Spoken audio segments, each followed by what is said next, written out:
3. So my very first oral argument, I've been a paralegal since 1992. My name is Lisa Judith Bevin, for the record. I submitted this case, Your Honor, because I strongly disagree with the Slavin doctrine. I believe in this case that applied to me that the dangerous exceptionality rule should apply, as this contractor, third-party contractor, I should say, associated building, really put not only my life in danger, but the lives of not only that school building and all the kids and all the teachers, all the janitors, but I believe that there was another building down there too. And for the judge down below, the Honorable Judge McHugh, to just simply summary judgment this case,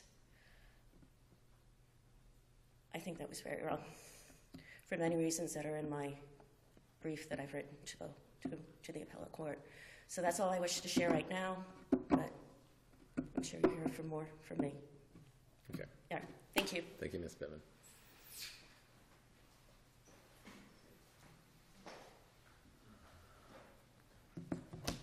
Good morning, Your Honors. Hi. My name is Tracy McKee with the law firm of Henderson, Franklin, Starnes & Holt, and I represent Associated Building in this appeal.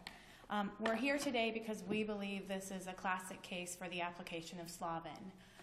And in addition to the summary judgment and the basis for the summary judgment entered by Judge McHugh below, we also believe that in addition to Slavin, there's also other bases found within this record where this court can uphold that final summary judgment. And what I'd like to do is just kind of go through this for you and kind of address some of the issues raised in the briefs both by Ms. Bevin and ourselves. It's important to note that there are really two alleged defects in this case. The first being S-hooks, the installation of S-hooks. Ms. Bevin's expert testified that those S-hooks holding the projection screen should have been installed parallel rather than perpendicular and should have been closed like the letter 8 rather than open like a letter S. That would be the first one. Again, the only evidence in this record that they were possibly installed negligently was the opinion of Mr. Sylvester, which was Ms. Bevin's expert who gave that opinion. And I'll address his opinion later, but we believe that that opinion is inadmissible for a few reasons. And that would be the only evidence that my client negligently installed the projector back in 2005. The second alleged defect is the fastening of the L brackets onto the wall. And importantly, Mr. Sylvester, again, plaintiff's expert, not only refused to give an opinion about the L brackets, but he expressly rejected that theory. And even though Ms. Bevin in her brief argued that the L brackets came out of the wall, her own expert absolutely disputed that point and rejected that theory and said that based upon his inspection, there was no evidence that the L brackets ever came out of the wall. Based upon that, we believe the argument regarding the L brackets is a red herring. I'll quickly go through the Slavin doctrine. I'm sure Your Honors are familiar with it from the brief. But in 1959, the Florida Supreme Court heard the case of Slavin v. Kay. That involved the negligent or alleged negligent installation of a wash basin at a property. When the wash basin fell and injured the plaintiff sued the contractor who installed it. What the Florida Supreme Court in that case said and pronounced this Slavin doctrine is that an installer or a contractor is relieved of liability for a patent defect after the premises are turned over to the owner. And since that case, both in the Easter Day case, the Florida Supreme Court announced that theory, again, held that that theory applies. And in fact, in the Easter Day case, the Florida Supreme Court found that it applied not only to a contractor, but also to an engineer. And then came the case of Ed Rickey in 1992, where the court specifically addressed the dangerous instrumentality doctrine as an exception to Slavin. And it sounds here today like Ms. Bevin's primary thrust of her argument is that somehow this projection screen that's installed in every classroom in an elementary school, and that is a projection screen that, again, doesn't contain any sort of gas, any explosives, any type of doesn't involve firearms, that somehow that should constitute an exception under Slavin, under the dangerous instrumentality doctrine. Interestingly, in the Ed Rickey case, the Florida Supreme Court found that a gas-powered water heater that had leaked scalding hot water, which injured a child, that did not constitute a dangerous instrumentality subject to the exception in Slavin. If a gas-powered hot water heater that discharges hot water that scalds a child does not constitute an exception under Slavin, under the dangerous instrumentality doctrine, I believe there is no way that a projector screen that is probably located in every elementary school across Florida could constitute an exception under Slavin. Therefore, we don't believe that exception applies. The trial court relied on a first DCA case called Sites to find that the contractor was relieved of liability. That involved a missing peg on a floodlight tower. A gentleman, an employee actually of the Escambia County School Board, was climbing down that floodlight tower when he hit the area where the missing peg was, which caused him to fall and suffer severe injuries. And in that case, the court, again, addressed the situation of the dangerous instrumentality doctrine. In that case, the parties agreed that the defect was patent, but the issue was they argued that a missing peg on a floodlight tower constituted a dangerous instrumentality. And importantly, the first DCA in the Seats case, again, citing Ed Rickey and looking in depth into the dangerous instrumentality exception to Slavin, inexplicably found that missing peg did not constitute a dangerous instrumentality and upheld the summary judgment. Again, that was a case involving work done at a school. And in that case, Judge McHugh properly found that the Sites case he believed was the most on point and found that based upon Sites, that associated building was relieved of liability. In this case, we know not only that we believe, based on a matter of law under Sites and as well under Ed Rickey, that the S-hooks holding that projection screen are patent. Importantly, plaintiff's own expert, Mr. Sylvester, found and testified at deposition that they were patent. He testified that those S-hooks holding the projection screen would have been very visible to anyone inspecting the premises. So the first prong of Slavin is met. Importantly, too, we also have Ed Rickey cited.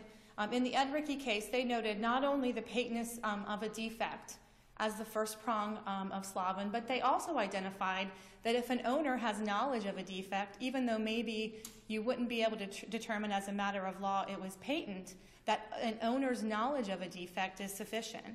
And we not only in this case have the fact that the S-hooks were patent, we also know that the Lee County School Board knew about it, or the employees at Harns Marsh Elementary. We know that based upon the deposition testimony of Mr. Dennis Quisenberry. Mr. Quisenberry testified here that when Ms. Bevan was in his classroom, that right before she went to retract that screen, he told her to be careful. He said, be careful, because he had seen it rock back and forth before, and we can surmise from that obviously he knew there was a potential danger. He testified he told her to be careful, showing his knowledge of a potential that it could potentially fall off.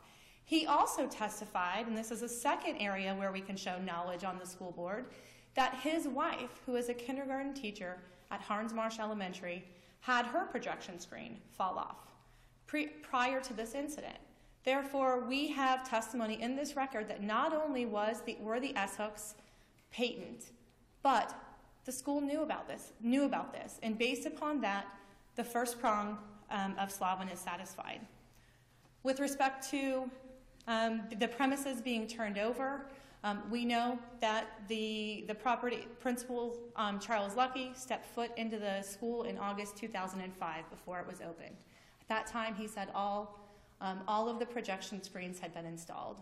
He said there were inspectors that inspected everything in the school prior to the school opening at the end of August 2005.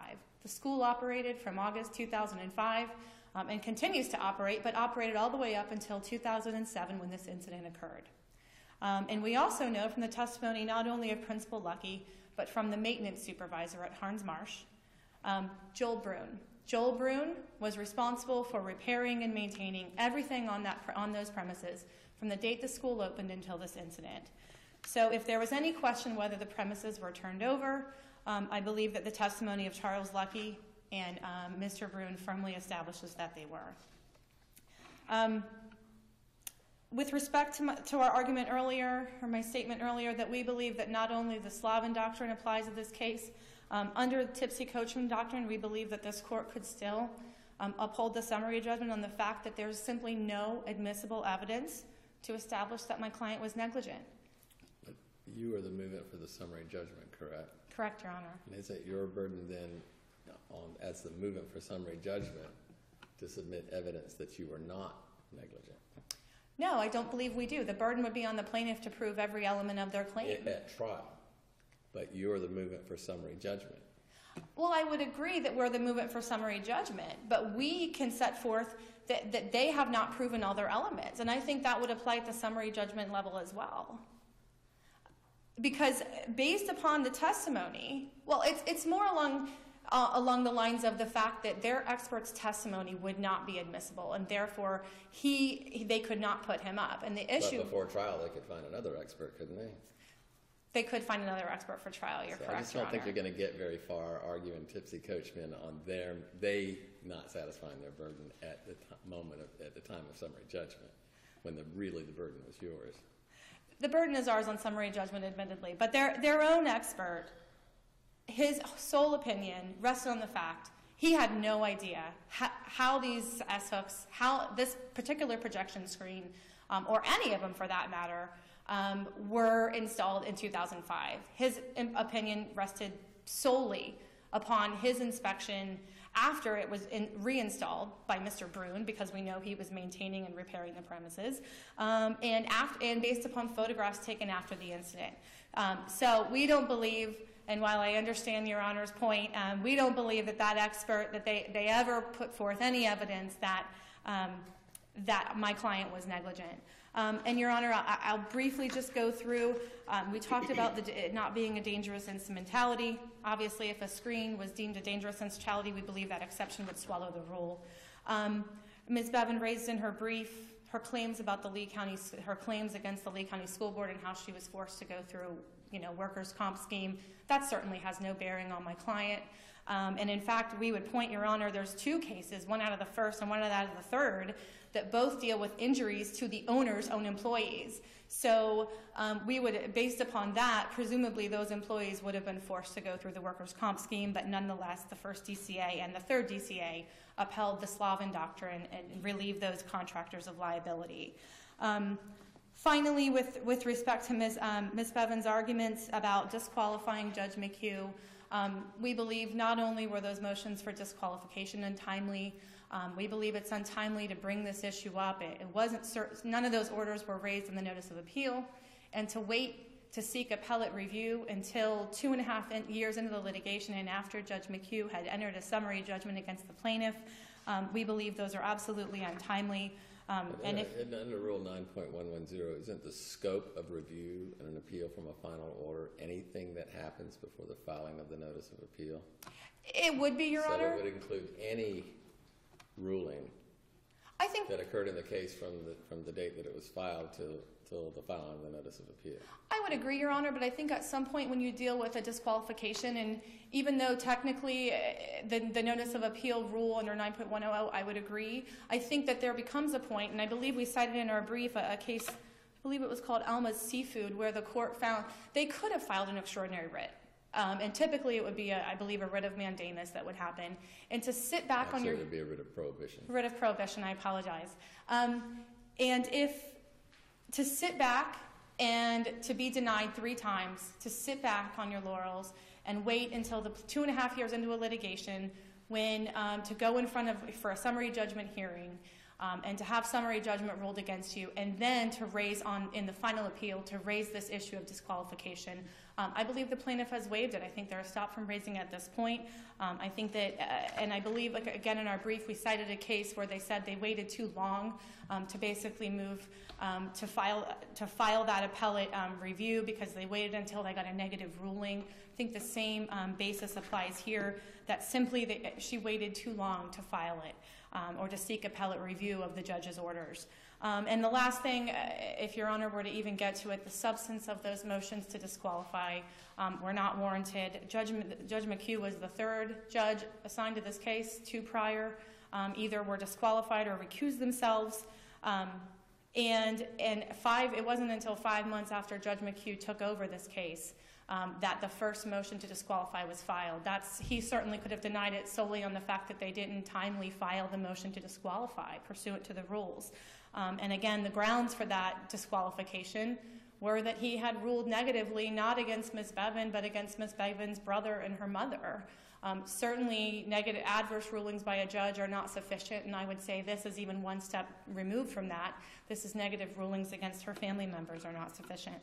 And Your Honor, unless Your Honors have any questions, we believe that this court should affirm the summary judgment entered by Judge McHugh based upon not only the Slavin doctrine, but some of the other issue we've raised here today. Thank you, Your Honors. Briefly, Your Honor.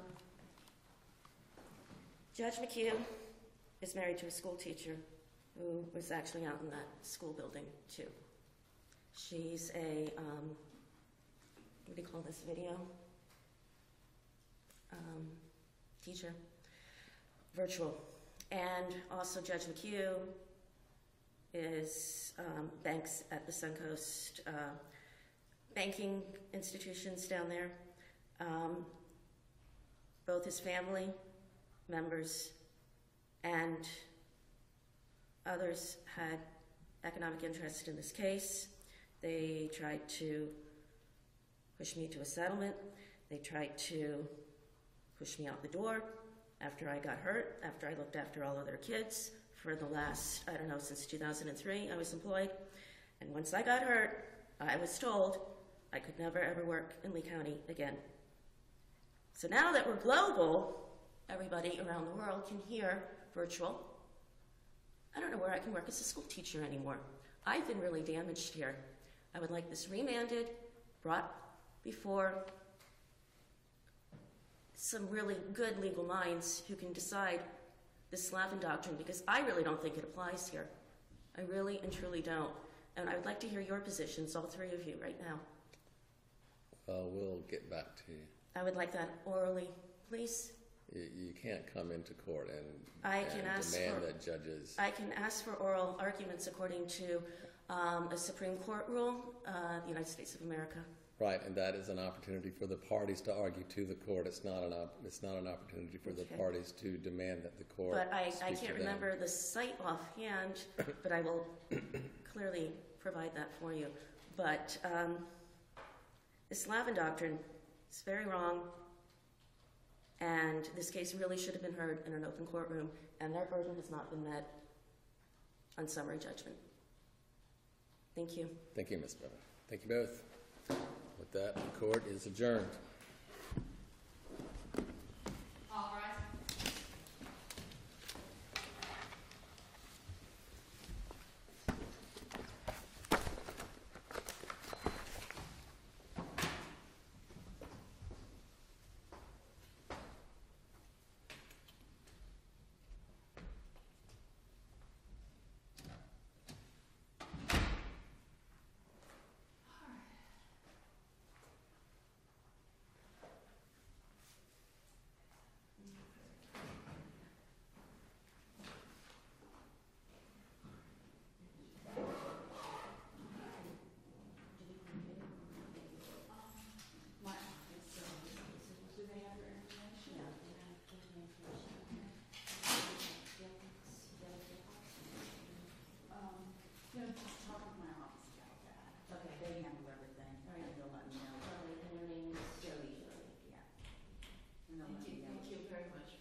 just go through my office and they pass on to me whatever. What's this number to call? This one. And Bonnie is who you want to speak to, B-O-N-N-I. Or Ken.